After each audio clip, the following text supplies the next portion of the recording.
second birthday. On the left is my grandmother Ross from Missouri, and on the right is my Ephraim grandmother, Esther Fairby. Note the cherry trees in the distance to the left. H.R. Holland wrote about the beginning of the cherry industry in his History of Door County, and that story has been repeated often. The first fruit trees were planted near the middle of the 19th century, and commercial cherry production began in 1896. The waters surrounding the peninsula moderated the temperature of the land, and that was especially valuable for cherry cultivation. When the earliest orchards showed success, others jumped on the bandwagon, and 1908 saw the beginning of a boom in fruit growing.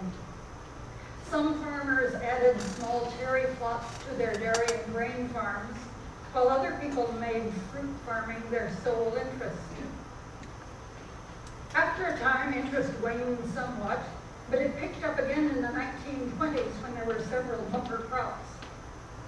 In 1927, the Chamber of Commerce printed 5 3/4 inch stickers of this design to be pasted in the windows of automobiles of both local people and visitors to spread the word that Door County was Cherryland. Does the design look familiar? With a few changes in the shading of the cherries and the leaves, it is still in use. 50,000 trees were planted in 1927, and even more in 1928. And that many came again 2 years later. But they had a new opportunity. 10,000 visitors had come to view cherry blossoms in 1926, and that many came again 2 years later, but they had a new opportunity. In mid-May, the Advocate announced, "Big plane to take flights over cherry blossom area." The big plane was a 5-passenger monoplane. And it offered a 20-minute flight for $5. The rides were scheduled for 2 days, but the attraction was so popular that the plane returned for 2 more. And you can imagine in 1928, for most of the people taking it, this would have been their first time ever in an airplane. Cherryland was gaining attention, and people urged their friends and relatives to get in on the action. And so it is time for you to meet my grandparents.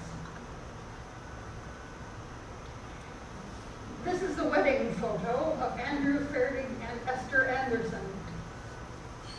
Andrew was born in Dalsland, Sweden in 1874.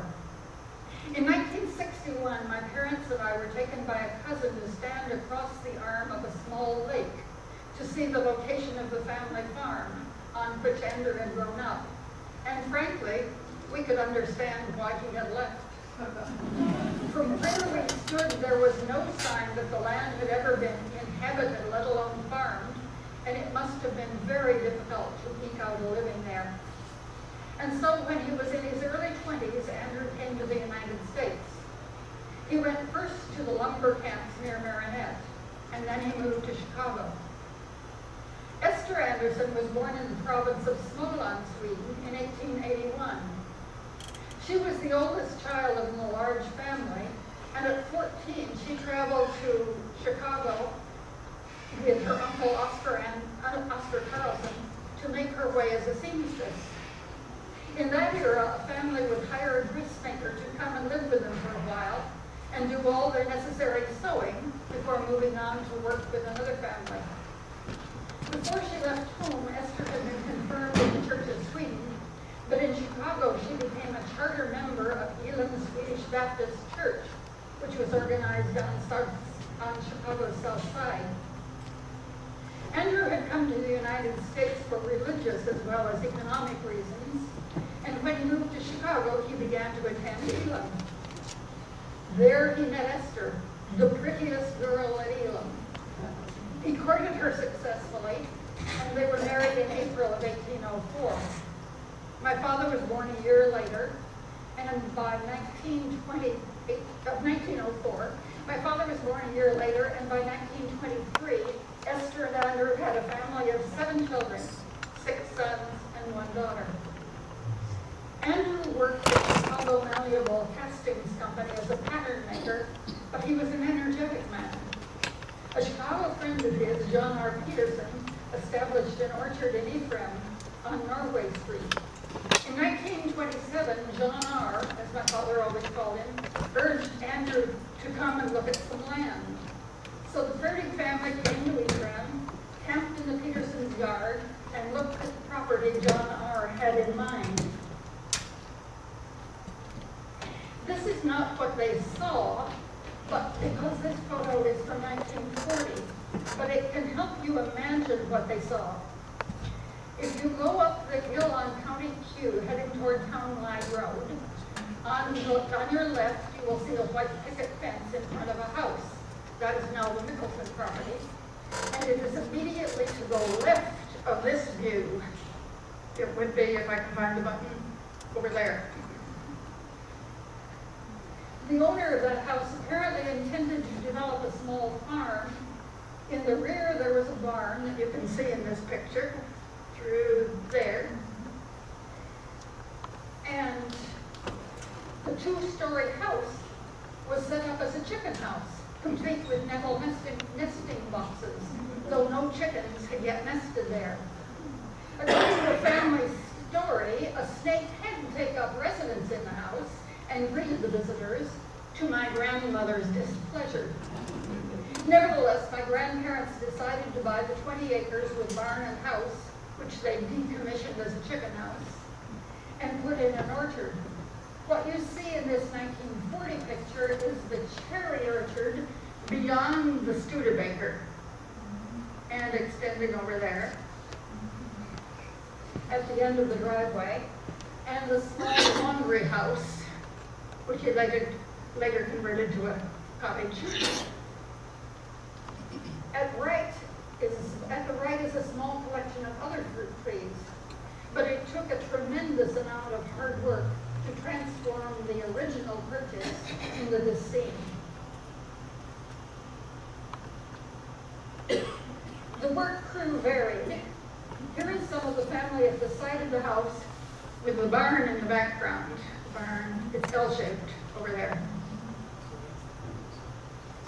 My grandfather continued to work in Chicago, but at the beginning of the summer, he would bring my grandmother to Ephraim, along with whatever family members were still living at home. Then my grandfather would return to Chicago, leaving a list of what was to be done during the week. The list was always too long and gave no leeway for bad weather. My grandfather reappeared frequently on weekends, leaving Chicago after work on Friday and returning on Sunday. But despite all he wanted to get done, he always attended the Sister Bay Baptist Church. In fact, once in later years, when he fell from a ladder and broke some ribs, he was quite disgusted that he had to miss church one Sunday. It broke his record of perfect attendance for more than 49 years. My mother observed that he really couldn't complain about how hard he wanted other people to work because he worked much harder than that himself. One of these weekend trips was particularly memorable.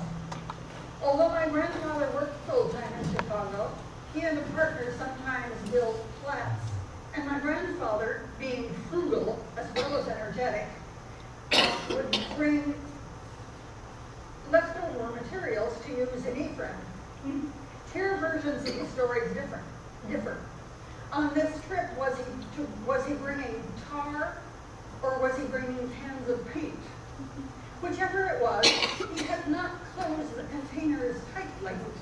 My grandfather was frugal and energetic, but not always attentive to details. Night fell as he headed north. It may have been near Two Rivers that he was passing a gas station and realized he had better fill up. He turned in very abruptly. And remember that cars that day had a higher center of gravity. The car flipped over onto its side, and the cargo poured out of its containers. As I said, a memorable episode. My father was at university during some of this time, and then teaching, So he was available to come in the summer and take charge of the young family members. And young they were. Here is my father with the twins, Oliver and Sheldon. I cannot tell you which is which. The land was mostly cleared, but there were some stumps, and this being Door County, many rocks. And so they set to work. They dug out rocks, and they picked the smaller stones. All these were then placed onto a stone boat, or in this case, a wagon. Here are the twins, and that's the youngest member of the family, Glenn, up there on the tractor.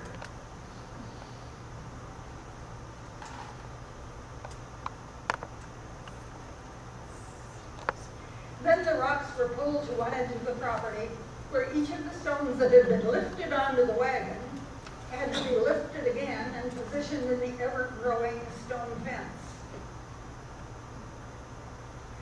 You may have a stone fence on your property. You certainly see them as you travel around the county, sometimes in plain sight, sometimes only remnants peeking through trees, bushes, and vines. But how often do any of us think about all the work that went into making them, stone by stone by stone? Of course, this heavy work was made possible by the steel-wheeled Fordson tractor, shown here with my father. Young Glenn was so impressed by it that decades later he bought a small model of a Fordson, which, thanks to Diane Ferdig, is here among the displays.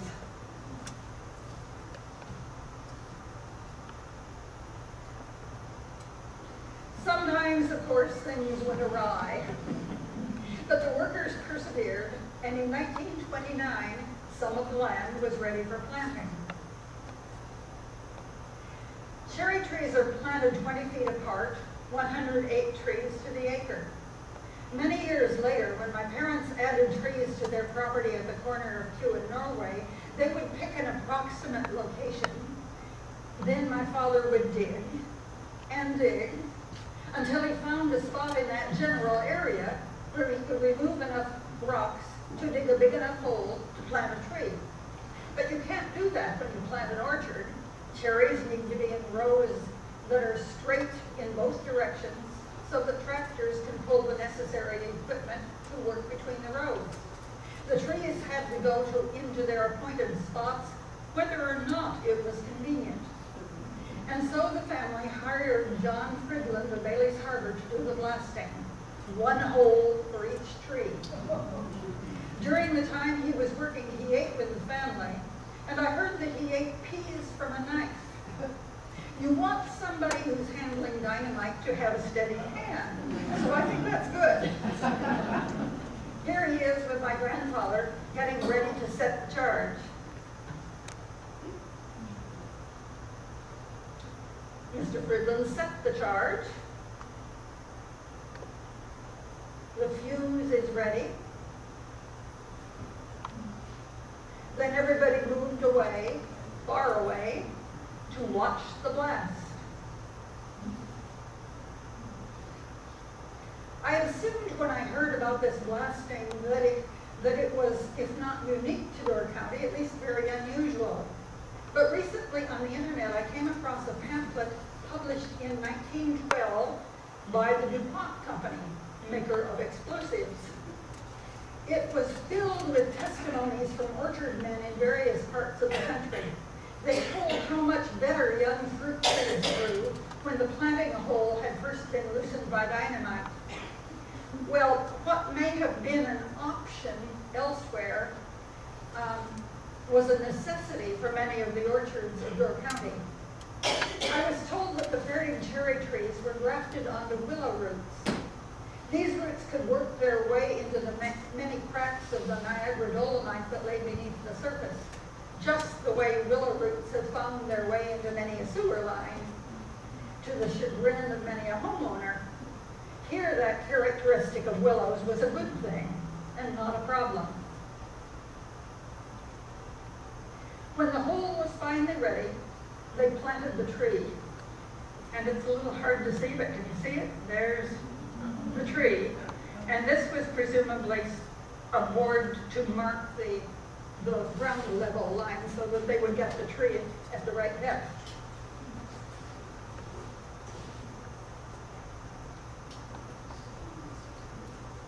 Here's the young orchard in 1930. So the carefully wrapped tree there, over there, over there. Not much highly visible yet.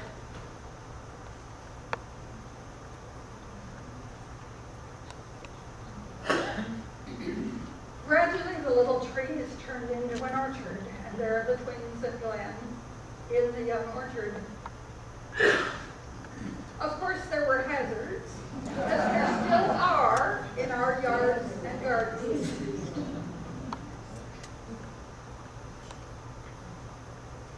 More land was prepared for planting until the cherry orchard extended across 17 acres of property. Behind the barn and to the north end of the property, there was a space for a vegetable garden. That's the barn there, so along in there. Vegetables. And at the north end of the property, out of sight here also, there were some grapevines and a handful of apricot trees. And across the driveway from the front yard, there were apples and other fruits. On the northeast corner of the property, there was a woodlot, and you can see just the corner of it here. These pictures were taken from, they said on the back of them, midway along the east fence. Of course, once it is planted, an orchard does not take care of itself. For one thing, it needs pruning.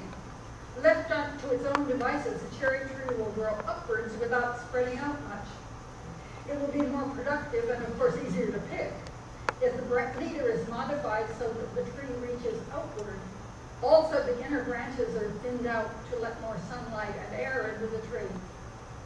Pruning was done in the winter or early spring, and I don't know whether my grandfather arranged for someone else to do this while he was living in Chicago. Beginning in 1942, he and my grandmother lived in Ephraim year-round. And in 1947, pruning caused him an accident that almost took his life. Of course, the pruned branches had to be removed from where they were cut so that the tractor and its equipment could get through the orchard. My grandfather moved the prunings to an open space behind the orchard and began to burn them. Then the wind changed, and the fire headed toward his woodlot. My grandfather struggled successfully to save the woodlot, but in the process he was very badly burned. Somehow, with his burnt fingers, he was able to crank the trailer and start it, and he managed to get on it and drive to the house. He spent time in the Green Bay Hospital and had painful skin grafts, and he was still in bed at the time of the cherry harvest. We came to Ephraim, and my father took charge of the harvest that year. Of course, orchards had to be sprayed.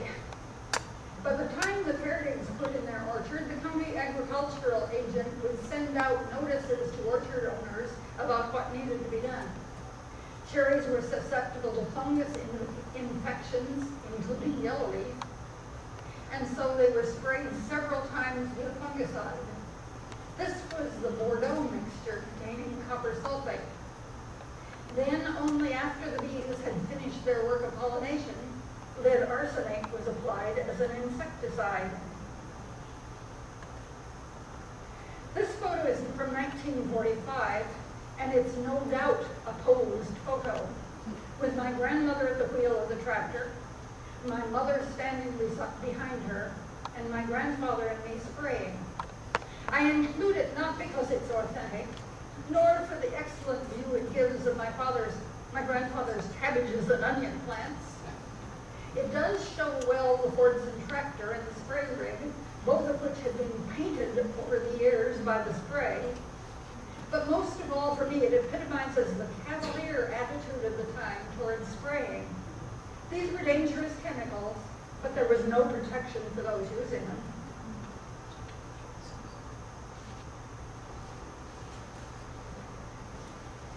It was the orchard owner or manager who mixed the chemicals, and there were sometimes spills. You know how many cracks there are in the Niagara Dolomite and how easily liquids are washed through it into the water supply. My grandfather erected a water tank. That made it easier to fill the spray rig. The water tank stood beside the barn near the right end of this picture, near there. A small building attached to the barn just left of center was the pump house. You can see how close the well was to the center of activity and to potential spills. So far as I know, no one got sick at the Fairy Orchard from contamination of the water supply, but it did happen in some places. Of course, the highlight of the cherry orchard year was the harvest. And for the Fairies, the barn served as pickers' quarters. The tractor and other pieces of equipment were stored behind the garage doors. The lean-to at the right provided rudimentary space for cooking, and the upstairs served as a bunkhouse. It was very simply furnished with metal pots, mattresses, pillows, and army-type blankets.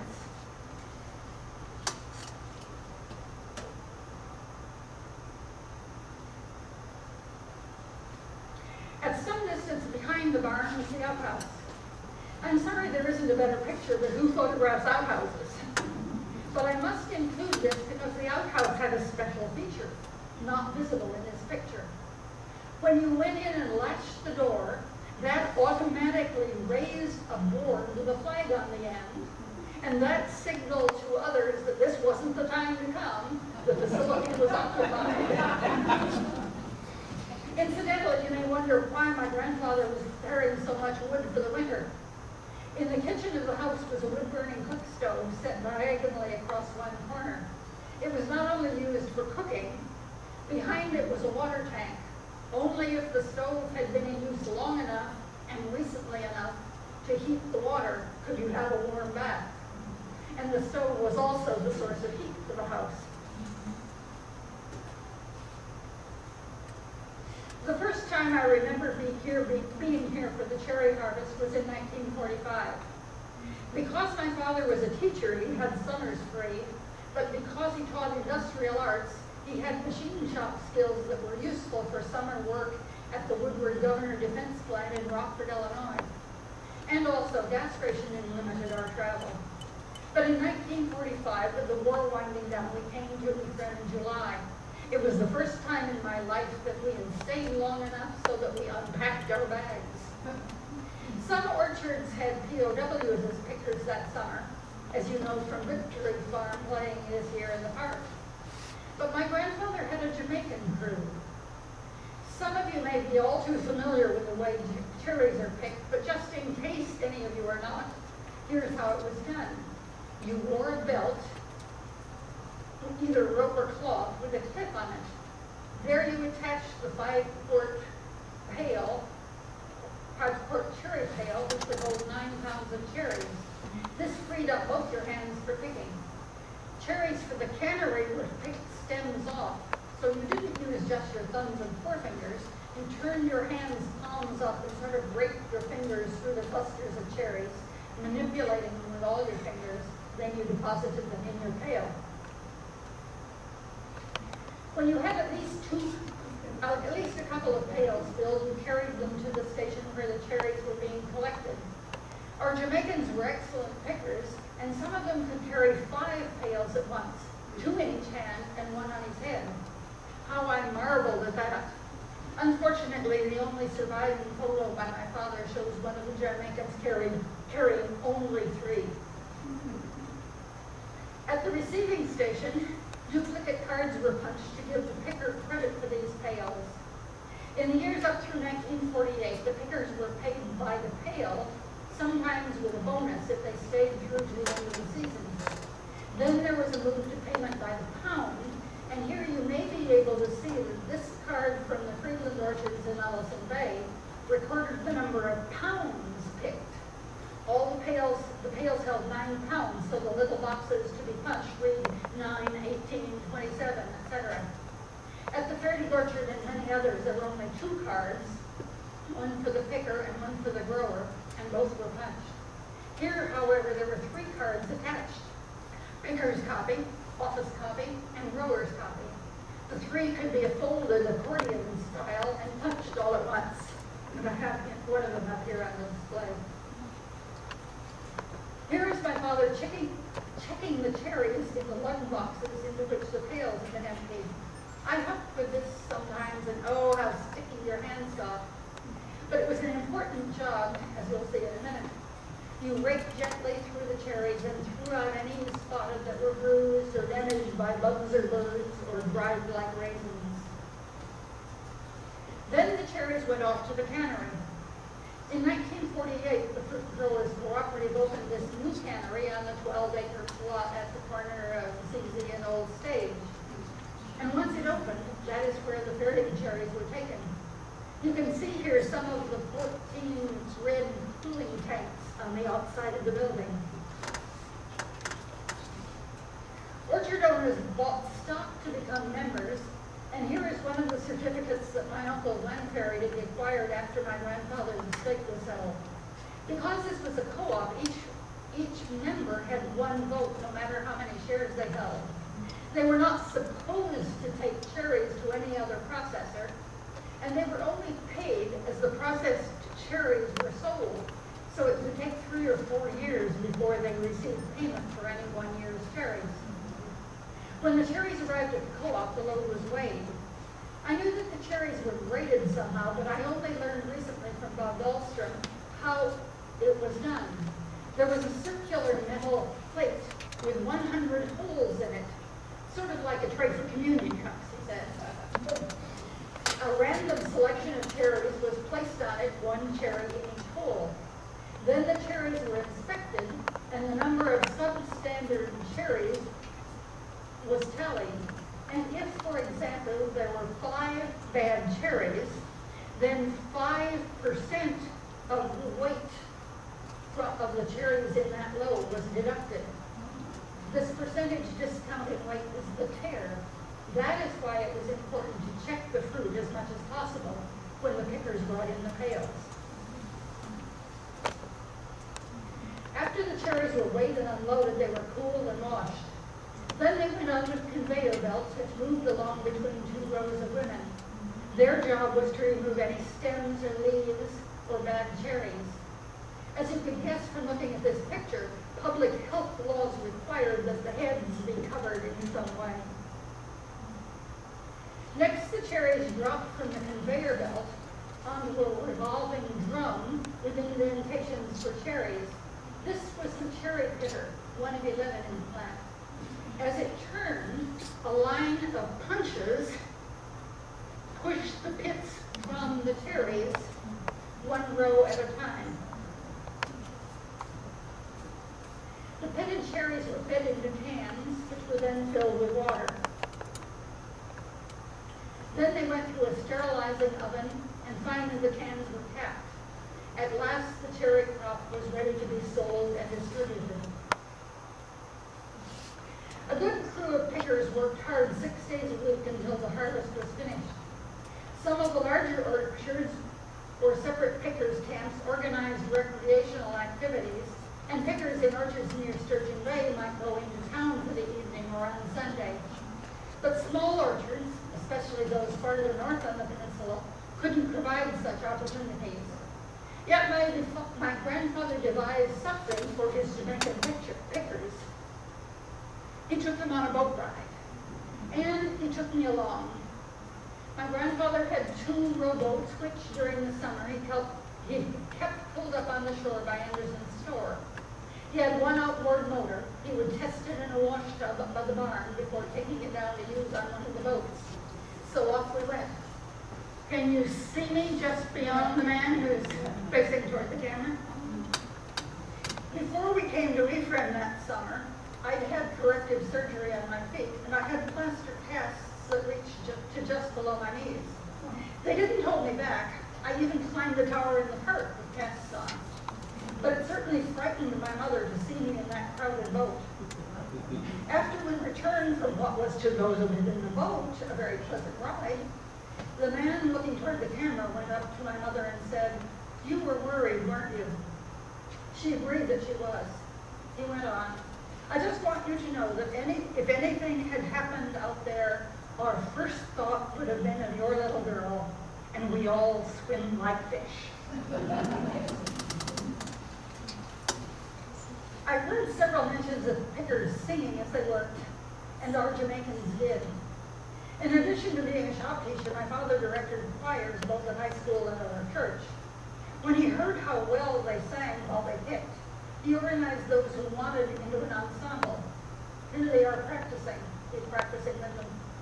Then he took them to sing at an evening service at the Sister Mary Baptist Church.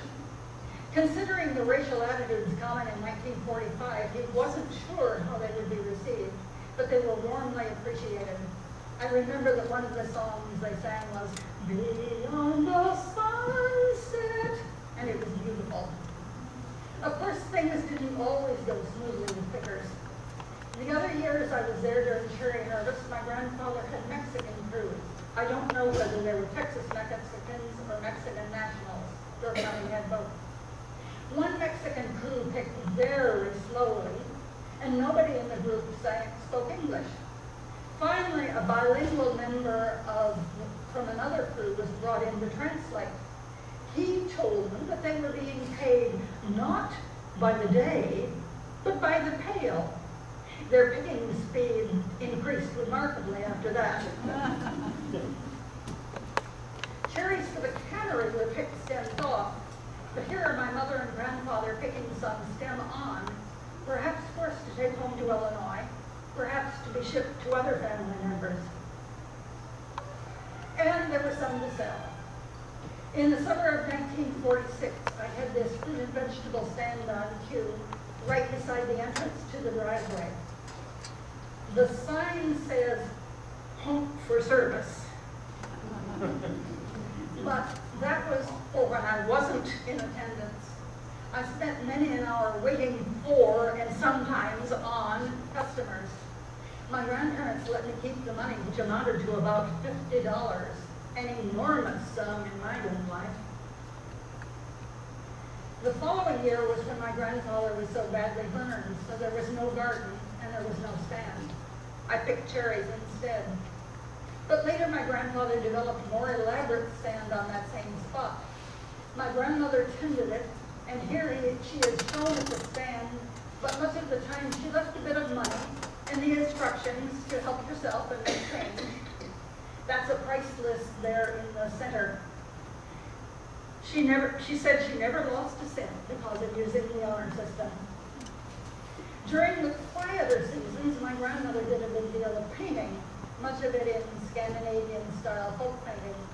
She painted flower pots and jars and ashtrays, though my grandparents certainly did not smoke, and stones from Pebble Beach before visitors were told not to remove them, and candle holders that my grandfather turned on his lathe. And she painted a few jugs.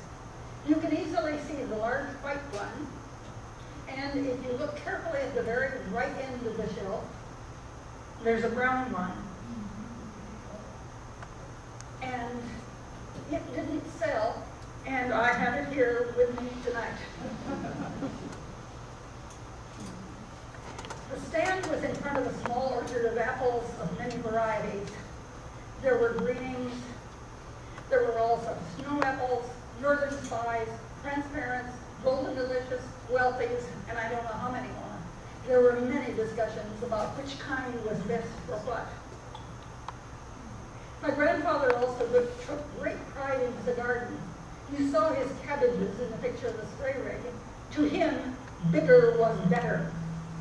It's a good thing that gardeners hadn't yet started growing zucchinis when he was alive. I shudder to think. Notice the several kinds of grapes.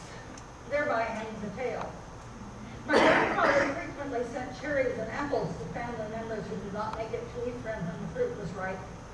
Then one time, my parents received a phone call from the local post office in our hometown in northern Illinois.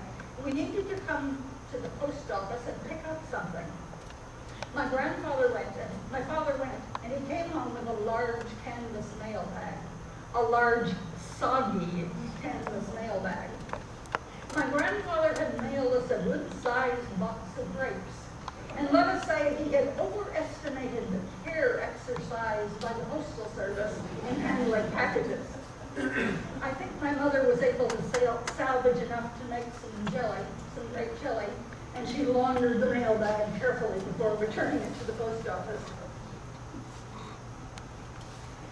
Here are Andrew and Esther Ferry standing in their front yard some Sunday afternoon in their later years.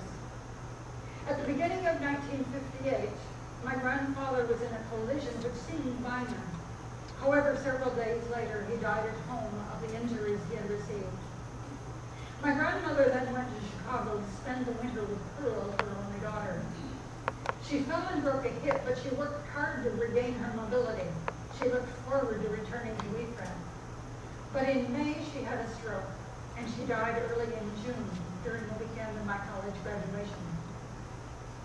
My grandparents had started to develop the orchard property about 30 years before their deaths, and they lived year-round in Ephraim for their last 16 years.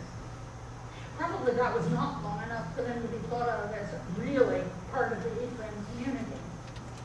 Furthermore, Esther and Andrew were not Norwegians or Germans, they were Swedes. And they attended the Sister Bay Baptist Church, not either of the Ephraim churches. At church, my grandfather was apt to call out amen whenever the Spirit moved him during the service. He went to the post office daily, sometimes driving the tractor, or so I've been told. Yes, Andrew Ferry was something of an eccentric, and he demanded hard work from any locals who were brave enough to pick cherries for him, just as he demanded hard work from himself. But Ephraim was my grandparents' community. Andrew had cordial conversations with Adolph when he went down to Anderson's store or dock, and Esther considered it a wonderful treat to go to the Brookside Tea Garden. After my grandparents' death, their children tried to do two things: keep the orchard producing and sell the property. They attempted to hire people to care for the orchard, but it was impossible to find people to give the orchard the degree of care it had received from my grandfather. And the 30-year-old orchard was mature. The trees were at the end of their productive lifespan. In order for an orchard to continue indefinitely on the same land, about 5% of it needed to be replanted each year. And my grandfather, like the owners of many other small orchards, had not done that. In the spring of 1962, some cherry trees still bloomed, but there were many dead branches. Here are family and friends clearing out the barn. Notice the tractor. The steel-wheel tractor had been replaced by this Ford in the late 1940s or early 50s. But by 1962, the orchard spray had painted it the very same color as that old Fordson. Pearl Fairden took this final picture in 1965 and labeled it, "This was to be our next project." The cherry trees were dead, and the barn was showing its age. The house and barn were sold to the Hausers and still remain in that family. Katie Ostrander bought what had been the apple orchard. On it was a small cottage that my grandfather had built for visiting family members. The rest of the property remains in Fairden hands. The Fairden orchard died out in the very early 1960s, soon after my grandparents' deaths. And by then, there were widespread problems in Cherryland. In 1960, cherry growers encouraged the formation of a committee to study the multiple problems. The group's analysis and possible solutions were published in 1962. Cherry production tended to be erratic everywhere. An excellent crop one year and a very low one next. But in York County, the yield per acre was much lower than in Michigan and New York orchards. Cherry yellows was increasing, and the search for its control had so far been unsuccessful. The pool of migrant labor was dwindling, and government regulations made it difficult to maintain certified cherry camps for pickers. A wider product line and a rise in per capita cherry consumption were needed to help sales. Of course, as you see around you, the cherry industry has continued, with fewer but larger orchards and with mechanical cherry shakers taking the place of migrant pickers. Tourism in the county is now much broader based, with parks and bike routes and beaches, arts and crafts and music, and attractions of many sorts. Yet visitors still come to Door County to see the blossoms and to pick their own cherries or to buy them from roadside stands and farm markets. Though it is no longer its only claim to fame, Door County is still remembered as Cherryland. Thank you.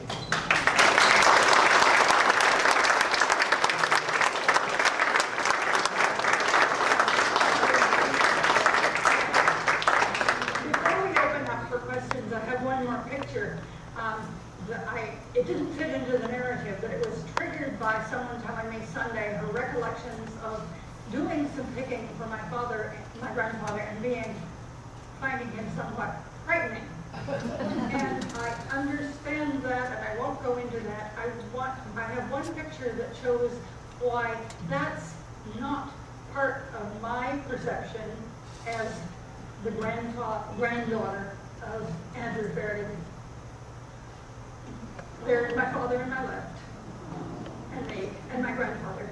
And incidentally, my grandfather and I shared August 17th as a birthday, so it was extra special when I got to be here on our mutual birthday. So that's all. Thank you.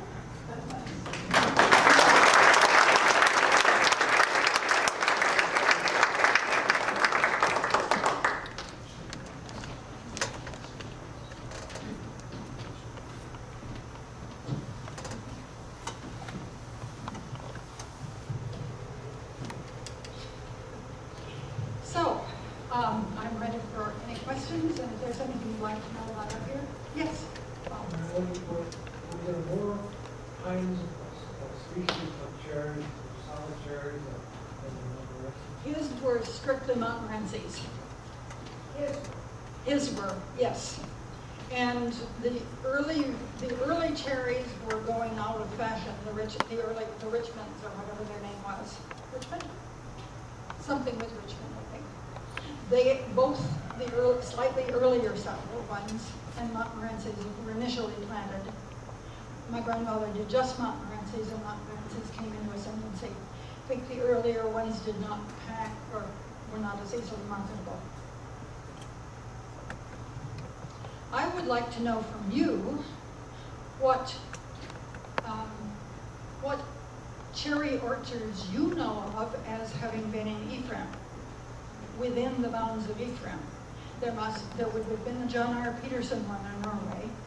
There was one to the east of my grandparents' property that was at the corner of Kew and Town Line. At one point there was one on Coral Hill. Do you know of others?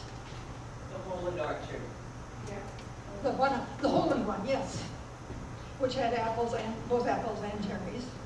So I understand. Valentine had a market with that one.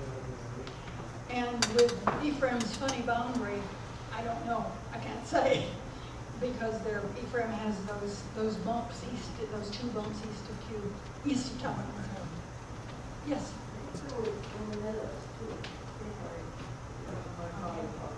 Okay. All right. I wondered if there wasn't something around there. Was there one at what became the Hatch property? Farther around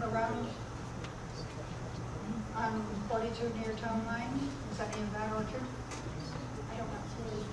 It still exists, road property on the other side of town. Okay. Mm-hmm.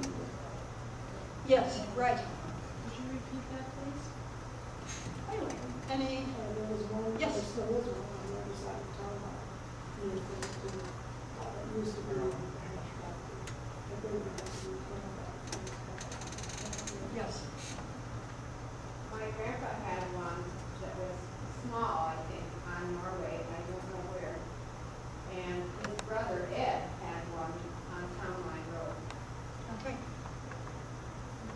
things did exist and aren't much remembered as part of Ephraim's history. Are you saying that the lifetime of an orchard is about 30 years? Yes. So if you don't Actually, replant look- it, if you don't replant it, it's going to die. Yes. And so your choices are the systematic replanting on the same property or planting regularly on other property. And you see, of course, now the small trees of various ages that are dealing with that. But yes, actually, I think now with shakers, the lifespan of a cherry tree tends to be less. There's also an orchard on Stock Lane on Pillsbury. Pillsbury's property. Yes, okay, yeah, yes. Marilyn, you didn't say how much you got paid for picking your bale of cherries. I think that's important. I do not remember that. I know that in 1948, no, do I mean 48? One of the times I was reading about, it was set standard at 15 cents a pail with a 5-cent bonus to pickers who stayed to the end of the season. So you could get 20 cents if you were persistent. When I was a young teenager, it was 8 cents. Uh-huh, yeah. I wasn't getting 20 cents. Yes. I can remember picking details and that details and children. Mhm. Or instances. Yeah. I think that was about my range. And I think within the last couple years in some housekeeping, I threw away my picker's card. I'm so sorry now that I did. But what was I gonna need that thing for?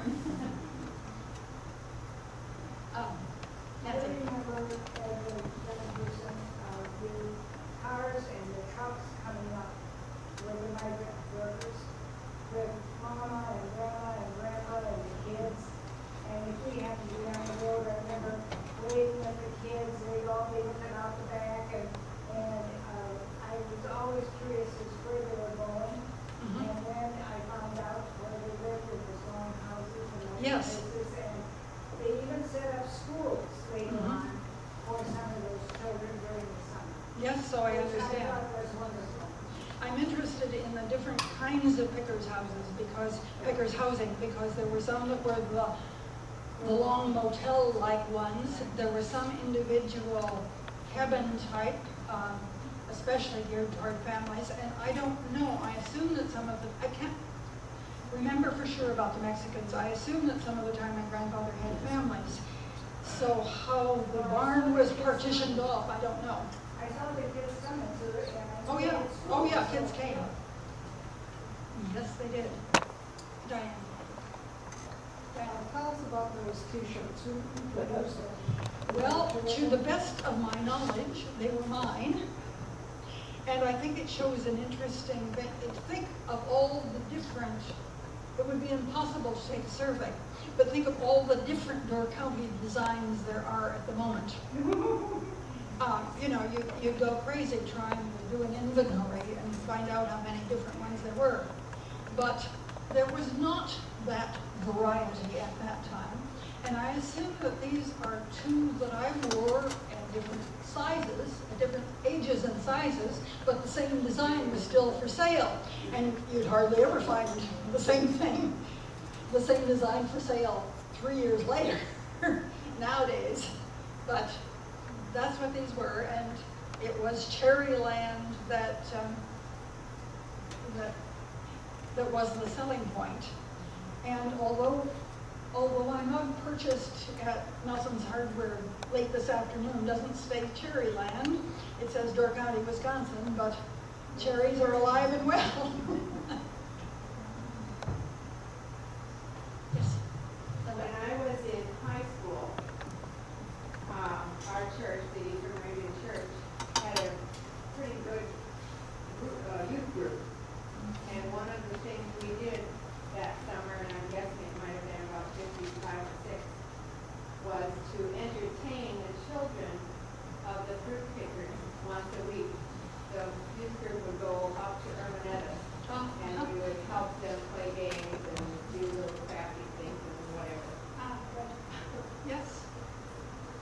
think there were some other hands that I missed earlier. Let's you first. Is the barn still standing?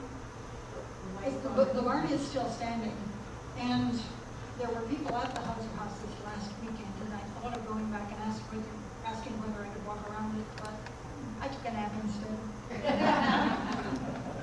And I think it looks in better condition than it did in that last picture. I don't think it continued to deteriorate at that rate. Yes? How did they bring them here and send them back after the harvest? I'm sorry, I couldn't hear. Did you make them work? How did they bring them here for the harvest, and then they didn't send them back afterward? They didn't stay up here? With the farm service, their employment was arranged, and so there were, well, some arrived, I understand, independently and in their own vehicles, especially some of the Mexicans. Some was all arranged for. They were delivered, and their transportation back was also arranged. But I was too young to be interested in that. Yes? There was a camp in Fish Creek where the co-op would bring the pickers, and then you would go there in the morning and say, I need 6 pickers today, or I need a dozen pickers today, and you take them to your orchard. And Yes. they work for the day, and then you take them back in the evening. And they came with their own lunch and. Yeah, there were a number of different arrangements, and that's one of the ways it worked. The big orchards had huge, well-organized camps with cafeteria-type meal service and so forth. There were these independent camps. There was a pickers camp in connection with the Sister Bay Canning Co-op when it opened, a camp that could house, I don't know, somewhere between 100 and 200 people. And so there were some pickers stayed on site at the orchards, some in that sort of more separate pickers camp, and worked by day out of it. Thanks for that. Yes? Where did your grandmother get peat?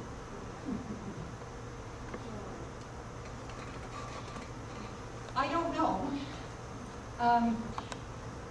It's something I hesitate to admit, but she had recollection, of course, from painting from the old homeland. But what was available when she became interested in starting having time with no more children at home,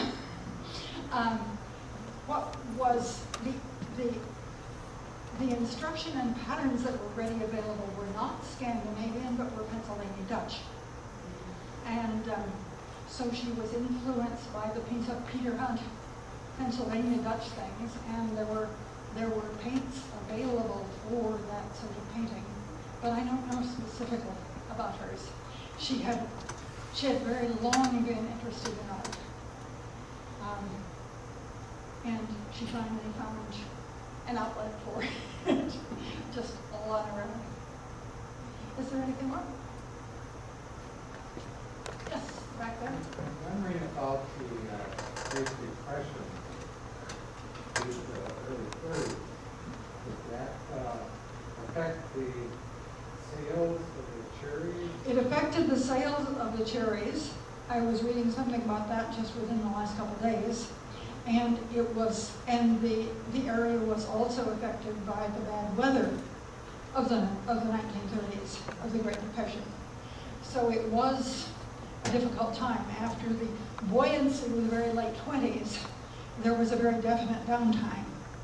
Then the sales during World War II, the government, my understanding is, contracted for the cherries, purchased the cherries.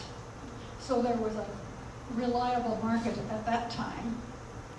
Then there was always a roller coaster, but there were some very good harvests late in the 40s, and then down times in the 50s. But yes, the economic condition of the 30s very definitely did affect the situation, as well as the weather disasters of the early 30s. Yes. How Swedish did your grandparents remain? Well,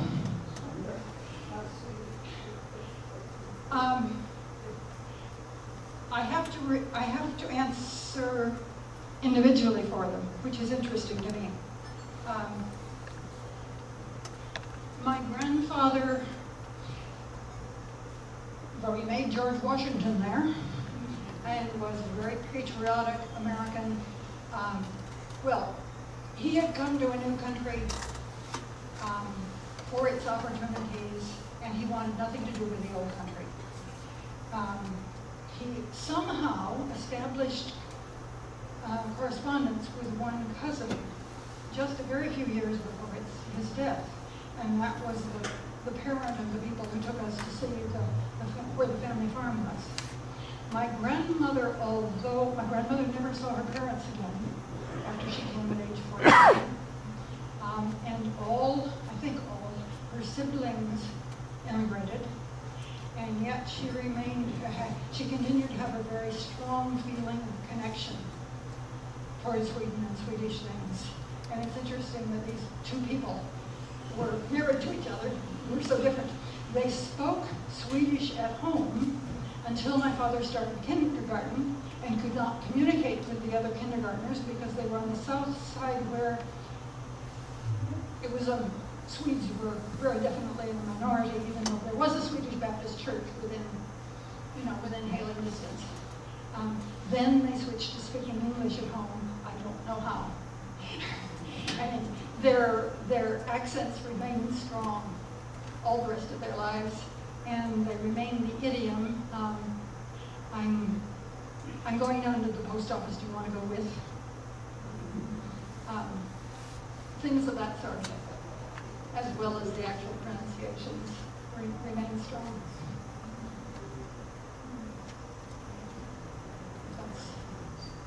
If that's all, well, thank you for coming, and you're welcome to come, and I'll stick around so that, yes, pictures from the display that the foundation did several years ago in the barn are scattered around, and there are a few of them up here, some of my grandmother's painting, some cherry artifacts, and as I said, the George Washington casting, a sample certificate of the co-op, and the lovely little model of the steel wheel Fordson tractor. So thank you.